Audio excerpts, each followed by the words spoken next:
প্রায় 9টা-10টার দিকে 10টা বাজে নি মানে 200 লোক আছে। তো 200 লোক থাকলে পারে সে গেলে মনে হয় যে বাসার লোকজন ভেতরে সব বুঝছেন বিটারা ছিল না, ওরা এসে গোটা গোটা দিয়ে এদিক সেদিক করে এই যে আগুন টাগুন তারা সিট প্যাটকেল মারছে। গরু ঘরে কি গরু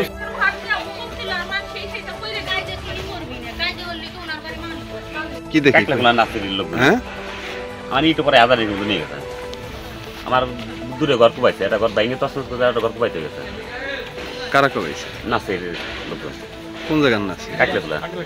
সে কি করে? এ রাজনীতি করে একটু। কিসে, আওয়ামী লীগ না বিএনপি? নাসির বাবল গরু তাই না?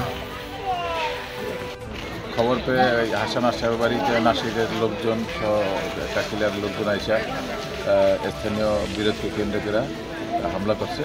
সংবাদ পেয়ে তাৎক্ষণিক পুলিশ ঘটনাস্থলে পরিস্থিতি নিয়ন্ত্রণে আসে, ওনাদের বাড়িতে ভাঙচুর করে এবং একটি খেয়ারের পালায় আগুন ধরাই দেয়। বর্তমান পরিস্থিতি স্বাভাবিক শান্ত আছে। অভিযোগ পেলে আমরা প্রয়োজনীয় আইনগত ব্যবস্থা গ্রহণ করি। গতকাল রাত থেকে অবস্থান নিয়েছিলাম আমরা, আমাদের কাছে সংবাদ ছিল, আমরা গতকাল রাত থেকে অবস্থান নিয়েছিলাম এবং দুই পক্ষের লোকজনের সাথে আমরা কয়েক দফায় আমরা কথা বলেছি, আমাদের ওসি কথা বলেছি। তো আমরা কয়েক দফায় কথা বলেছি, তাদেরকে শান্ত থাকার আমরা আহ্বান জানিয়েছি। কিন্তু এখন যেটা হয়েছে তারপরও এই যে দুইটা গ্রুপ, একটা নাসির মেম্বার নাসির মাতব্বর, ওনার গ্রুপের লোকজন এসে এই কয়েকটা জায়গায় আমরা দেখলাম যে পশ্চিম বিভাগী এখানে নকুলহাটি এখানে কয়েকটা জায়গায় তারা বেশ বাড়িঘর ভাঙচুর করেছে এবং তারা দু একটা জায়গায় দু একটা ঘরে তারা তারা অগ্নিসংযোগের ঘটনা ঘটিয়েছে। তো এখন পরিস্থিতি নিয়ন্ত্রণে আছে, আমরা সঙ্গে সঙ্গে এসেছি, আমরা কয়েকটা টিমে বিভক্ত হয়ে আমরা পরিস্থিতি নিয়ন্ত্রণ করার চেষ্টা করছি এবং পরিস্থিতি এখন আমাদের নিয়ন্ত্রণে আছে।